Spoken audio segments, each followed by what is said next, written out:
very good afternoon, everyone. Welcome to the One Talk Show. Now, this One Talk Show, we are actually going to be broadcasting as well as recording for an international audience, not only in Malaysia alone, but other ASEAN countries, other audience from different parts of the region, especially the ASEAN region, will be tuning in and be listening to this sharing. Now, let me share a little bit about the One Talk Show. What is the One Talk Show about? The One Talk Show is actually about gathering of the C-suite or leadership team from various aspects of education, from educators, like who we have today, librarians, influencers, as well as from various fields, like from library, education, could be mental health, could be STEM, could be arts, which is what we're discussing today. The One Talk generally brings together the number one of each section. They are the authority of the field that they are specializing in. So the One Talk, we will be actually having 6 shows, and this is our first show. Now, the One Talk actually have a long history. We have actually done the One Talk show for 5 years in the Kuala Lumpur International Book Fair, where we gather experts from all over the world to give the talk. But this is the first inaugural show. In fact, you guys are very blessed. The first team, the first show for ASEAN, right? For PENANG ASEAN Book Fair. And one of the things I'm very happy and glad about is that when I come here, right, wow, the book fair is so nice. Everything is so new, so beautiful, so advanced. So actually such a wonderful place to do that. And when you look at the stage, wow, it's so beautiful, the stage, the technology and stuff like that. So I'm sure you're gonna have a good time. Alright, so first of all, I'd like to introduce our moderator. Initially our moderator, Tuan Haji Roland Rosidi, but the thing is that upon the Prime Minister's special request, he has got to accompany the Prime Minister for some special events that can't be avoided because it's a national interest, and the number one asks you have to support actually. So he sent somebody even better with a lot of background. So Puan Farah, a personal friend of mine, she has been the director of ELTC, English Language Teaching Center. That means anybody that learns English, her department actually supply English teachers to every school, and it's the authority to do with anything to do with English. So she memang paling layak to be our moderator, kan? And now she's been promoted as the deputy director for the Institute Aminuddin Bakti, where all school leadership principals, guru besar, pengetua, actually get birth or train there so that we have good leadership for the whole country and lead the country to success. Especially the Rancangan Pendidikan Malaysia 2026 to 2035. There'll be a lot of exciting things. Our country will transform into an advanced country. So I think if I'm going to say more about you and the other two of you, you'll take me the whole session also belum habis lah. So I won't take more time. I'll hand the time over to Puan Farah. Puan Farah, over to you, Puan Farah. Assalamualaikum warahmatullahi wabarakatuh. Salam sejahtera. A very good afternoon to everyone. I'm Farah. So today, thank you very much, Mr. Keith, for introducing myself and our speakers for today. Okay, so basically what we're going to do here is to talk about, when we look at the title today, that is on the A in STEAM, why arts matter more than ever. Okay, so in today's education system, we often focus on STEM, right? STEM, which stands for science, technology, engineering, and mathematics.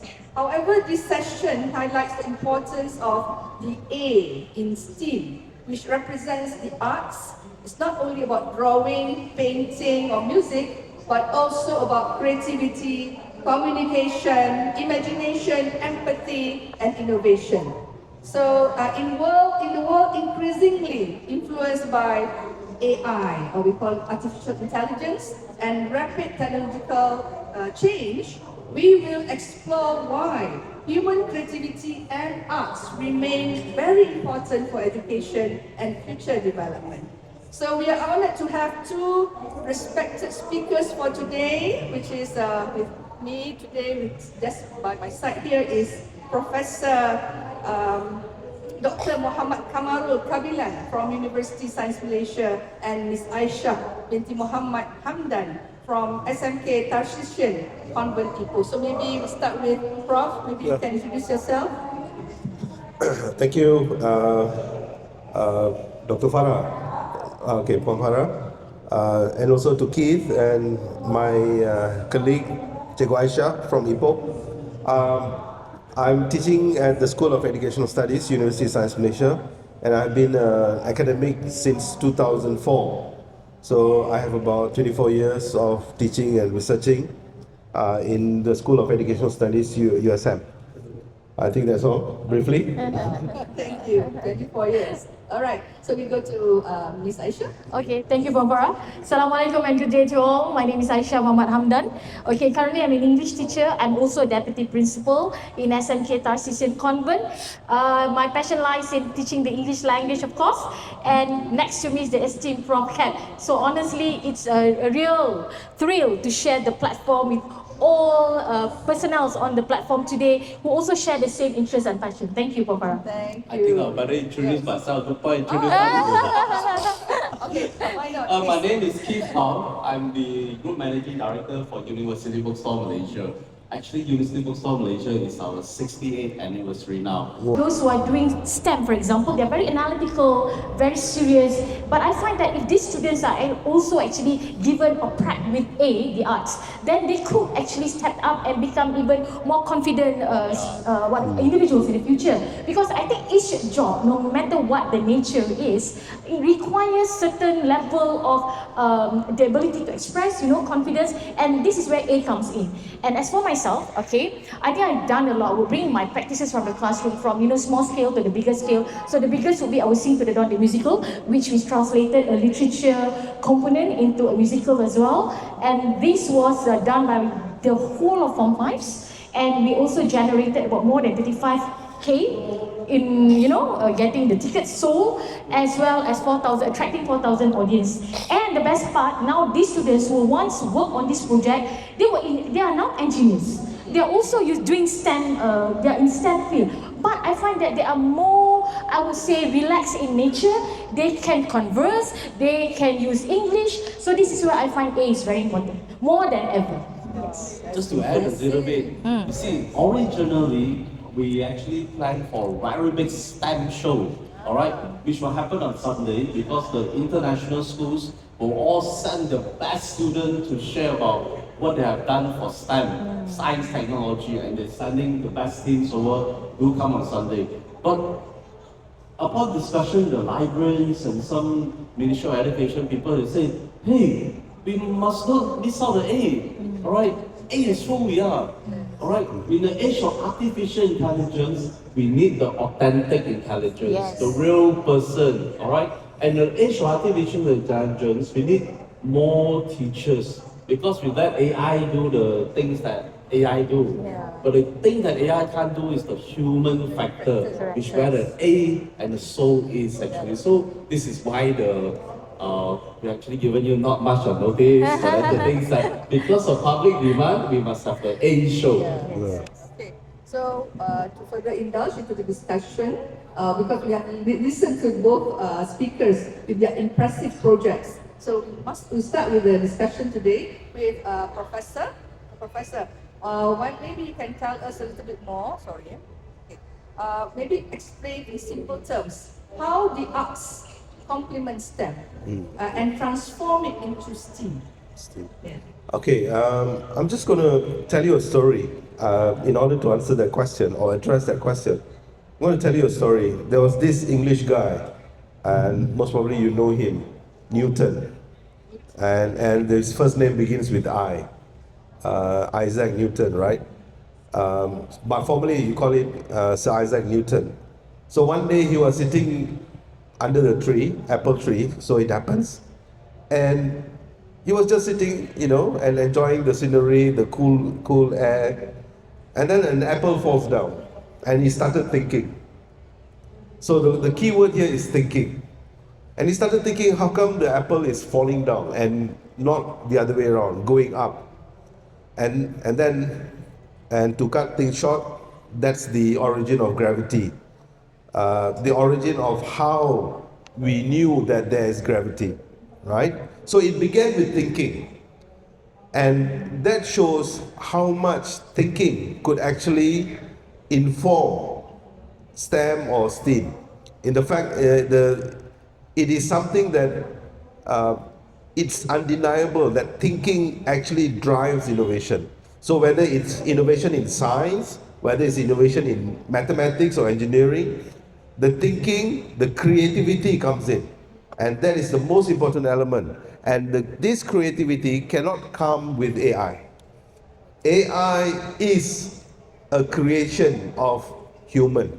It's a creation of human thinking. So, in other words, we actually, our human minds are much more creative than AI. What AI does is that the word artificial is clear to us. It's not real. Okay? It has some intelligence, but not to the level of super intelligence. So an AI will not be able to come up with the term gravity, the concept of gravity, whether it goes up or goes down. But a human mind is able to do that. So that's to start off. I mean, to set the tone, saying that to differentiate, well, everything is driven, if you say everything is driven by innovation, then the key question is, what drives innovation? So the what drives innovation is the thinking, is the creativity. So, Yeah. that's very true. The creativity is an element that is very important. It's like, it's not everybody that is creative, right? Students should be given the opportunity to be creative. Correct. Okay. So now back to, maybe we go to Ms. Aisha, from your experience as a teacher in school. So, how important is arts in helping students improve their communication skills, creativity, and confidence? Very important, Prof. Farah. I love what Prof had said just now. So, for example, ladies and gentlemen, when you talk about AI, it generates meaning, okay? But it generates information, but human gives meaning to it. So, for example, AI or whatever technology or apps that we have right now, it can write poem, it can also write an essay. But the ones who are shaking on the stage, reciting the poem is a human, the student. And the one that is, trying to withhold the fear is also another student. When acting, for example, or doing a presentation. Therefore, I find that without this element of arts, we cannot actually put forth the student and enhance their communication ability as well as their critical thinking, as mentioned by Prof. And that is why it's very important to blend all this together. So, although it used to be STEM and STEM, but now I think with arts, and in fact, we also talked about stream earlier, religion coming in, how it also sort of like incorporate the idea of the interdisciplinary learning for the students. And I also find that in school, Puan Farah, especially for my science students, they are very into getting an A.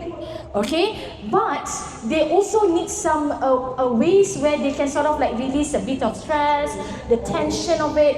This is when music comes in and they enjoy doing language lessons. Now, I'm teaching teacher at the moment. So what I did yesterday for PJ, we were doing penyalahgunaan bahan, the abuse of drugs and all that. What I did was asking them, I gave them simulations and I asked them to do a performance. They understood the implications of this abuse of items easily rather than just reading and writing. And I think many teachers also have resorted to this way of teaching. But I think to bring it to another level is maybe for a showcase, collaborative efforts among schools. To answer your question. Way of saying about the usage of creativity to ensure that students are able to produce more. And in terms of interest in science is somehow involves creativity. Okay, so to be an engineer, you must be creative as well, right? Okay, so back to you, Prof. I would like to just ask you, what do you think is the unique value of human creativity? Because we're talking about creativity, okay, that cannot be replaced by technology. Okay, thank you. Right. Technology can create, for example, easy communication. You have the technology, and then to make our lives easier, to assist us in our daily lives.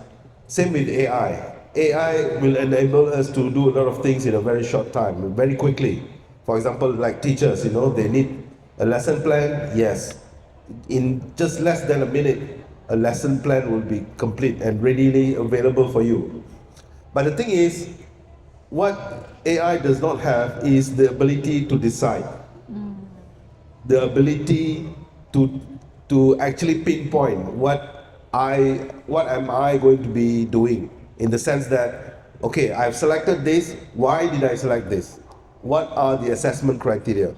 So AI can do many things, yes, it's not an issue. We all know that, that there are many different types and perhaps thousands of AI in the market right now. Free, and some of them free, and some of them you have to pay. But the thing is, creativity is something that helps us to make decisions. So it allows us to collaborate. It allows us to make decisions that AI is not able to. So that's why sometimes in ChatGPT, it gives you a few options, which, for example, if you give a prompt and it gives you two options, because ChatGPT itself is not able to make a decision based on what is it that we want to do.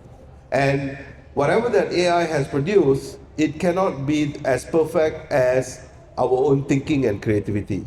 So the defining difference between AI and creativity, or us as humans, is that our intelligence is real. Our intelligence is real, and it could possibly lead to other types of intelligences. So that's why, as an intelligent human being, we are able to create artificial intelligence. But artificial intelligence will not be able to create another human. Let's not hope so. Let's hope so, eh? Let's really hope so. I mean, I've been watching so many movies. So many movies I've been watching, and it's happening. Yeah. A lot of movies nowadays is about AI, Yes. Yeah. Everything's in thing, right? Yeah. Okay, so, Ms. Aisha, Yes. you deal with parents in schools, right? Yeah, a lot. A lot. Annoyingly, a lot. So parents often ask whether arts can lead to successful careers. Yes. So how should educators respond to that concern? Then my daughter is putting up her hand. She was from science, but she's so into music. So now she's going to do music for her future study. Right, so, and I've seen many of her friends are doing so. I think, ladies and gentlemen, it has a lot to do with students' experiences in school. So if we can give them the platform, to perform, to do music, literature, and I think that they grow into individuals who have more empathy, and also they know what they're going to do, instead of just defining and confining them into like one area alone. And I find that even today, even a lot of parents are quite open, they have no problem. But of course, we also have issues where sometimes the student want to do this, and then the mother say, no, I want you to become a doctor. So how do we try and bridge the gap? Of course, we have counselor playing their role, but at the same time, we always advise the parents. We have psychometric assessment in school, where we can actually assess our learners, which area or which intelligence are they inclined to, and this helps them to make their decision. But I find that a lot of parents are very much well educated, and they are aware that it's always best to give the child to actually pursue on what they feel best for them, depending on their interests. And these interests are actually cultivated from young age, from school. For example, if let's say you want to be a musician, why? You've been involved in orchestra, you've been involved with bands, performance. So I think that's where school really plays its role, by providing all these opportunities for our students.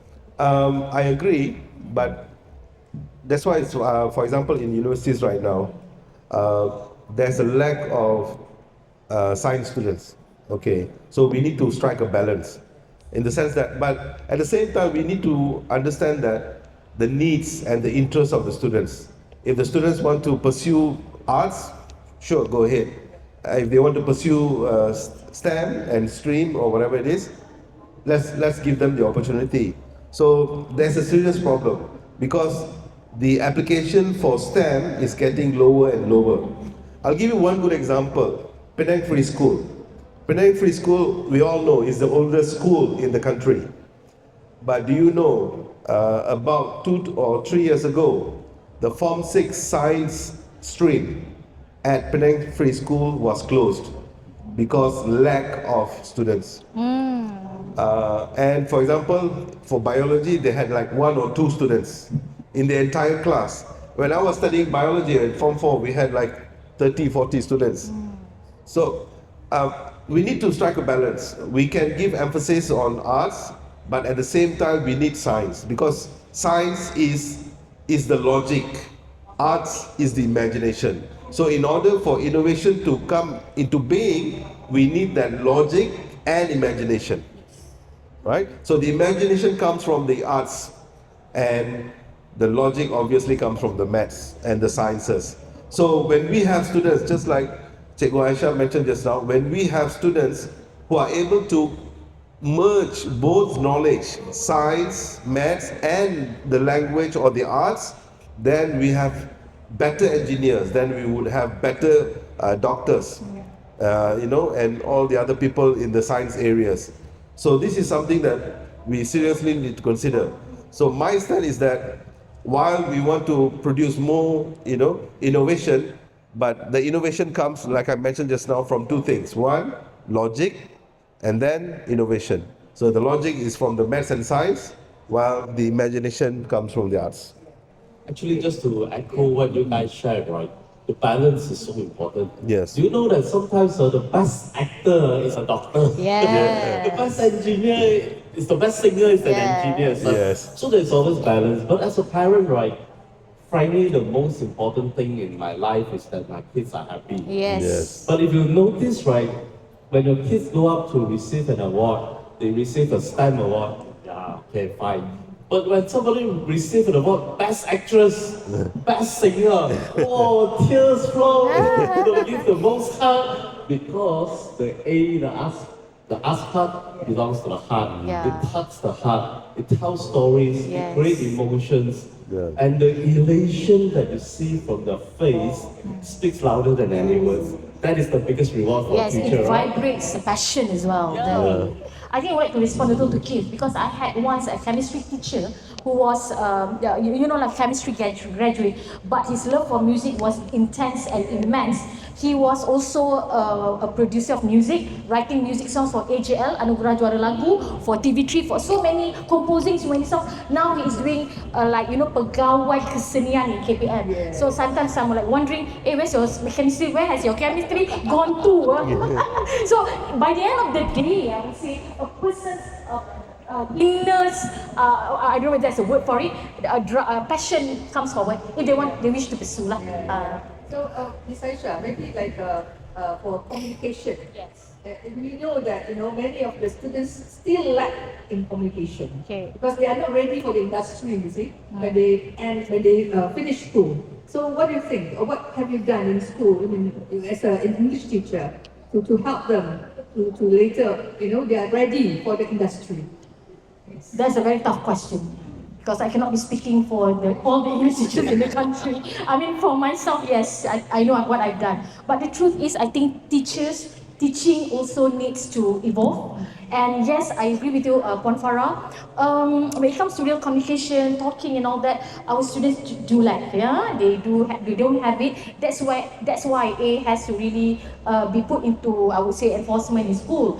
But then I think teachers need to understand. Maybe school leaders need to also, promote and then ensure and also mendorong, menggabungkan to push forward teachers towards this. Yes.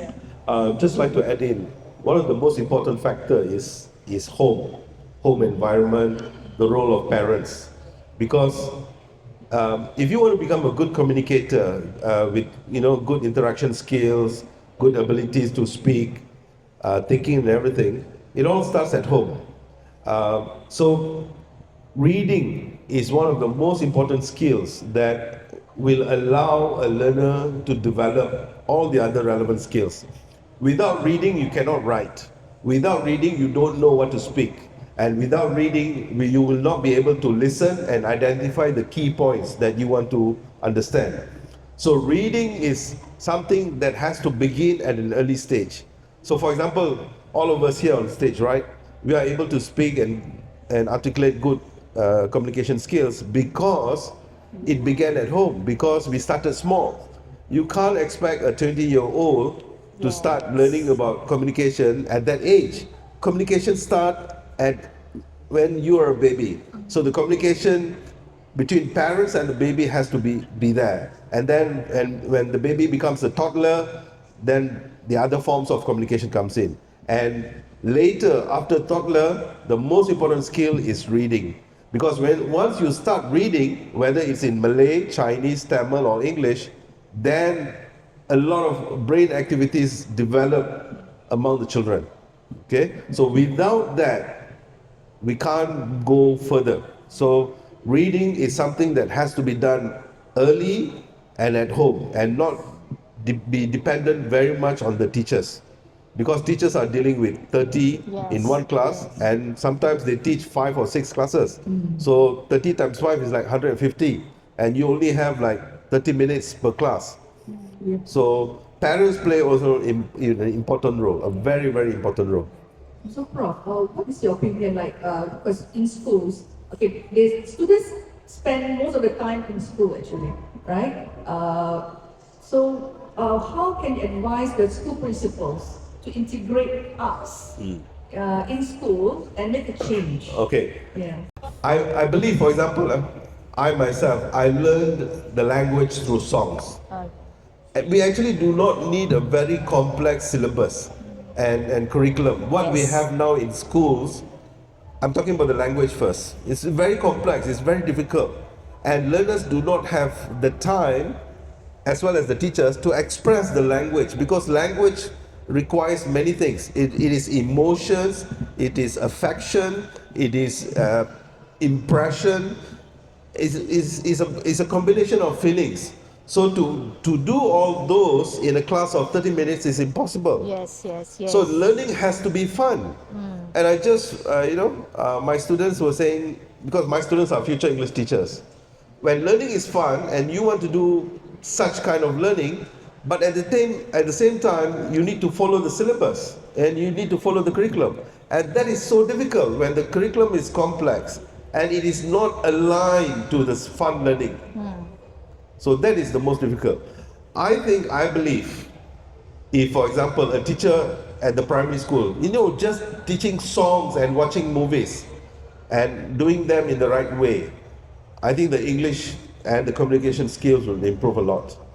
Can I add to the controversy?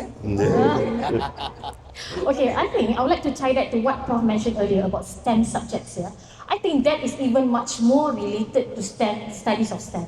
Okay, I would say that policymakers have they really have to look into it, because STEM subjects are really not just tough, very packed, and many teachers are saying that to cover all the syllabus in 1 year is almost next to possible actually. Although of course we know this is our job and we still do it, but with a lot of things that are going on, I think that this is why maybe we have the numbers of students doing STEM is reduced. So I think this is really also what is happening. But being in KPM, of course we have to be we have to respect, but we also would like to. But I just like to interject here.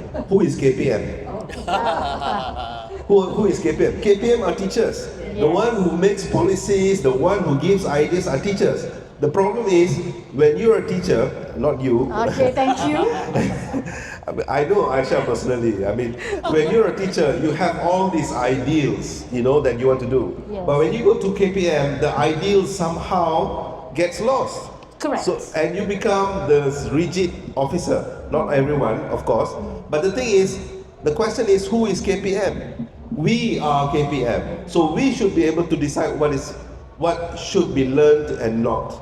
But the thing is, that's the problem. Basically, the vicious cycle of life, Yes. Being going to be a principal one day. Okay, I will say this is a thing that many teachers also. These are their grouses. Yes. Okay, Farah. Yes. Sorry for taking over your role. But it's okay. Yeah. But we still have hope. Yes. Hopefully, with the new curriculum in 2027, Yes. there's some sort of hope there. RPM. For science and maths and STEM or STEAM, as you call it.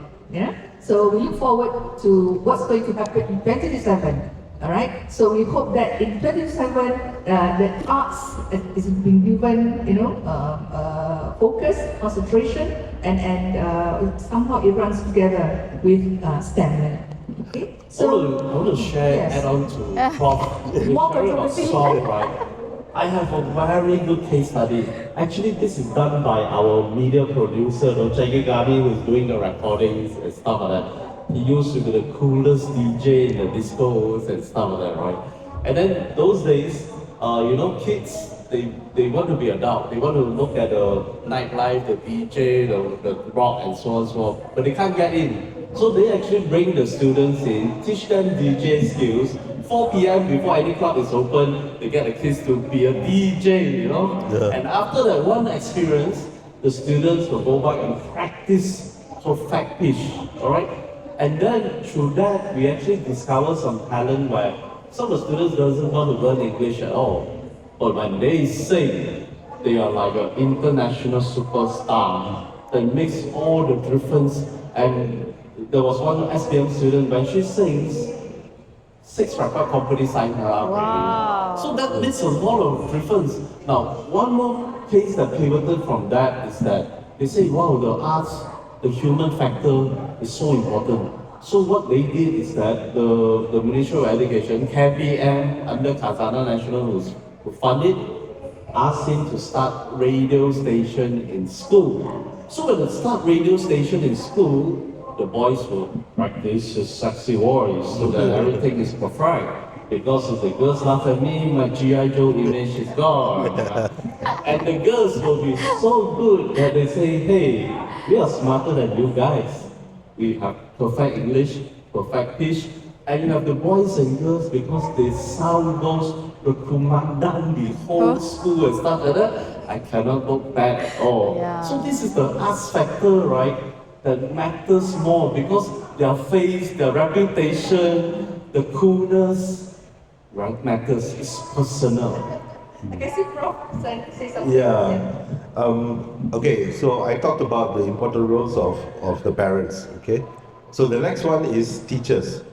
I think we are not giving, we means us, the KPM, I think we are not giving teachers enough freedom to interpret curriculum and syllabus the way that they would like to carry them out in the classroom. We have rigid curriculum, we have rigid specification, we have rigid syllabus that has to be followed to the book, to the point. For example, if I do 1.2.1, that's the only thing I can do. I cannot be doing others. But language is not like that. Language is a combination, as I mentioned just now, it's an expression of different feelings. You could be sad, at the same time you're singing a sad song. You could be doing something else, but it is an expression of yourself. And the same thing goes even for the science and maths.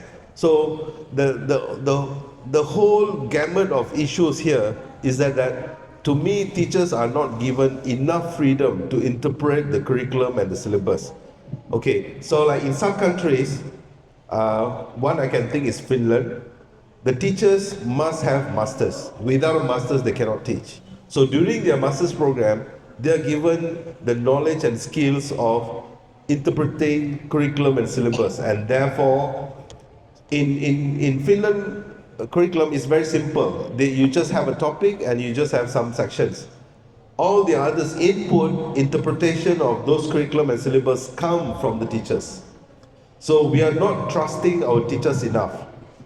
That's another issue. We shall see, hopefully again. Again, yes, The hopefully. curriculum in the next year, 2027, hopefully, teachers are given more, we call that priority, or they're given the autonomy, to lead or to do what kind of classroom suitable for their students. All Exactly. leaders in the country. I feel there's always hope. Hope is never lost. Yes, There's always hope. yes. So looking ahead for 2035, maybe perhaps Ms. Aisha can answer that.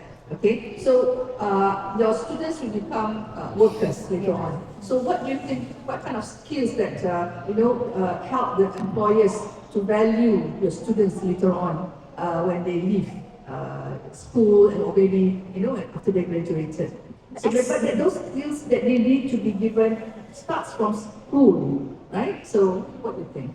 Excellent question from Farah, but the truth is I'm just as clueless because from what I read here, what we are doing now, we do not even know whether it's sufficient enough to prepare them for the future, because I think the future is very much VUCA, all right? It's very much, I would say, bleak, especially with all these AI coming in. But however, one thing that will never be missing or be lost would be the ability to create, to be innovative, as well as to express oneself. So I think regardless of whatever field the students are in, they must be able to do this. And that is why we are talking about the A today. And I also feel that, because as we all know, there are jobs, whatever that we are teaching them today, we don't even know by 2025, the jobs are going to be there.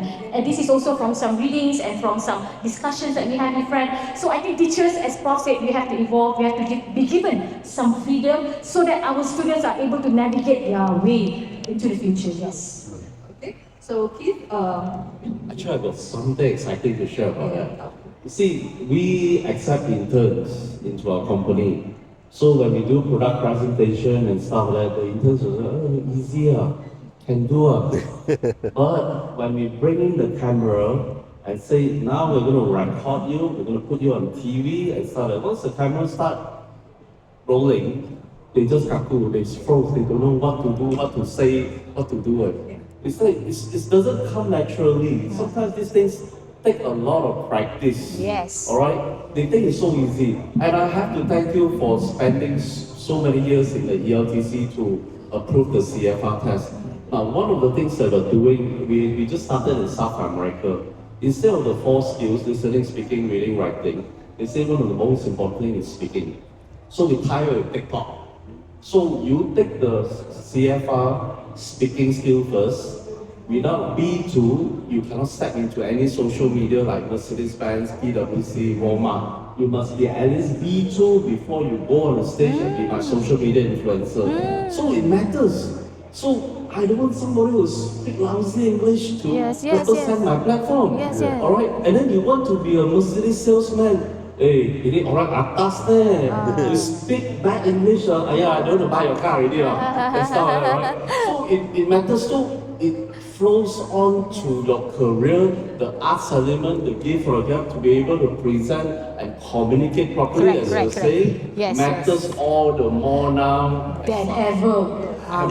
We're doing the college speaking of that. Because, okay, Prof, before you go, you always go into the controversial part, Prof. Okay? So, as what Keith was pointing out, the only way a student to avoid being frozen on stage or being thrown forward is only by the experiences that they have growing up in schools. And only can be done through teaching and learning experiences, as well as how they are able to, do performances on the stage, given the right platform by schools. Yes. Yes, Prof. Oh, I just wanted to say, if you, Keith, if you want to find your workers or your staff, you just go to TikTok and see who are doing well. And TikTok is a now a new HR source, Evaluation. Are we going to be on TikTok? okay, maybe we can open the question. You want to open? Yeah, anybody want to ask any question? Hey, we have a guest, Professor Dr. Vichok. Want to ask us a question now? From Thailand, Keith? Yeah. Thank you for the opportunities to question some things. Because my background, we also in Thailand, we also work a lot with the school as well as the teachers. And we have a question of the competencies of the student for today and future career path. Do you have any idea of the education? How can Ministry of Education flexible about the curriculum to support the imagination of the teachers to help to enhance the student to be ready for the future? What do you think about the flexibility of the curriculum? Okay, you are from Thailand and we are from Malaysia. I think the most important thing the ministry have to look at is what is the philosophy of education in Thailand, number one. Number two, and what is the purpose of education in Thailand? Like in Malaysia, we have a philosophy, and that is to produce students who are well equipped in terms of emotions, in terms of intelligence, emotions, and jasmani, physical. So it's a complete wholesome. So I'm not so sure about the philosophy of education in Thailand, but you need to tie up with that. And the good thing about in Malaysia, what we have is that we prioritize education.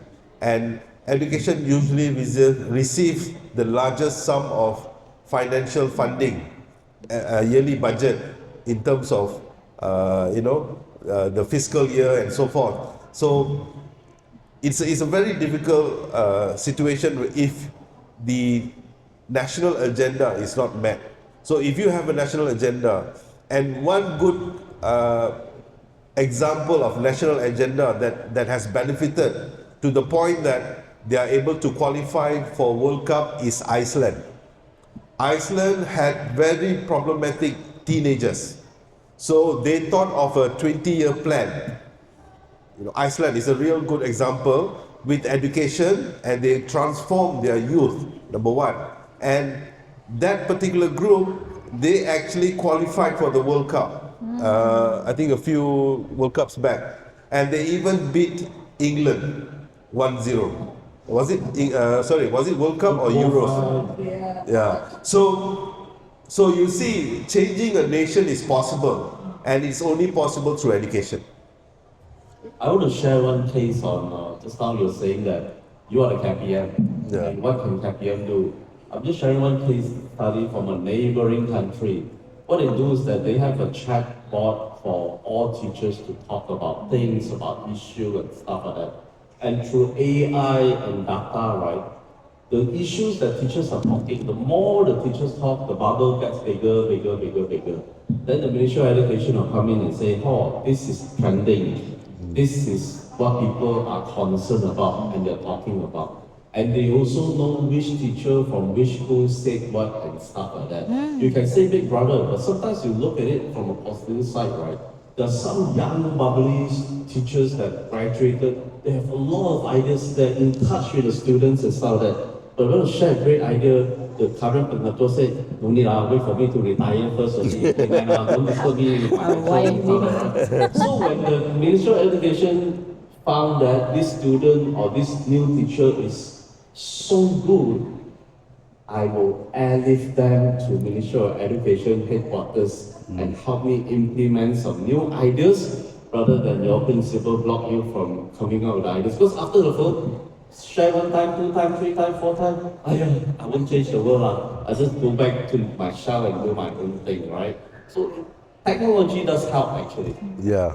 All right. Okay, so maybe in a few sentences, both of you can summarize, why is the arts so important in STEAM education today, especially in preparing students for the future world shaped by technology, AI, and global change. Okay, STEM, the science and maths tells us what, but the arts tells us why. Simple. Okay, simple. What about you, Ms. Aisha? The arts build a person whole. Oh, I want to be him. That's also. Maybe you have. I think I've been in the publishing industry for some time. I was the chairman of the Malaysian Book Industry Chamber and the president of Book Sellers Association for a long time. So the thing is that I think besides the curriculum and stuff like that, we need a lot of good teaching and learning resources to complement. Alright? Now every government don't like you to challenge me or think that my system is not good enough. Actually a lot of government plan really well. Because sometimes we don't understand, they will cater to the very rural school without electricity, to the city school with the fastest broadband and such. What the heck do people know about running a country with so diverse infrastructure and background and such? So sometimes they need to come up with a balance. But people in the publishing industries or creators or content creator or what do you call it, learning programs have to cater for a differentiated classroom, differentiated community and such like that. Right? Some may prepare them for global competition, world class and stuff like that. We give them the best.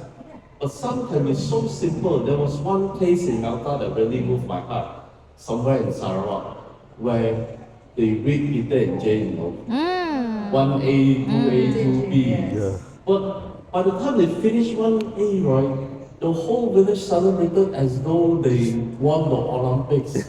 the farmer become a better farmer, the guy who catch the fish become a better, it's kind of elation, kind of celebration of learning. Then all the press flew in, see the Bengato principal, what is your plan now? We are going to do 1B. It's into the city, it's like, "Hey, but I don't need to be a professor in English or anything like that. Yes, yes. But I become a better person, better heart. You come to my village, my community is closer and more Arab and more united than anywhere in the world actually. Sometimes this thing matters so Little much. things in life, It matters so much actually, you know. Yeah, very true. That's why, Puan Farah, I would like to just do what I do best in the four walls of my classroom, as well as all four walls in my own school. Yes. I mean, it's not my task to change the world nor the nation, but I believe every little small step contributes to that. Yes, very true, very true. I went to Singapore not last year, the year before. There's one school in Singapore where they, have this is science school actually. It is in Malaysia, they call it Sekolah Menengah Science, science school. But in that science school, they have also subjects, like for example, for music, for arts. So when we go to that school, we can see that if the student is very much into arts, but at the same time, they are also doing, subjects like chemistry and whatnot, because they aim to be an engineer, for example. So they have this aim to become an engineer, but at the same time, they have the targets also for arts. So I'm very, very much amazed, because there's one student from Singapore who, in the end, become a pianist. Pianist. Yes. He actually became one of the champions, to play the piano. So he's the one of the champions. So I think that can be also what we can do with our students in Malaysia, whereby somehow trigger them, and in that aspect, not only for technology, but also into arts. Okay, so before I end, maybe we end this. Okay, thank you so much the panel. Thank you Puan Farah for coming all the way from KL North and back again to help moderate this session. And of course, we always have our local hero, Prof. Kabilan, very dear to us. Everybody here is saying, wow, Prof. Kabilan. Iyalah, tu. So thank you for joining us. You're the local hero here. In fact, many shows they say, we should have somebody local so that we can touch and feel and know this person to make things successful. And of course, Cikgu Aisha, I know you've been Malaysian Teachers Prize winner, right? You're a celebrity in the teachers world. Sometimes people like you need to say something, do something, because you're already in the celebrity stage already. So you say got a little bit more power, right? So with that, a round of applause to our panel and moderator. Thank you so much. Enjoy the rest of the evening. Thank you. Thank you, Keith.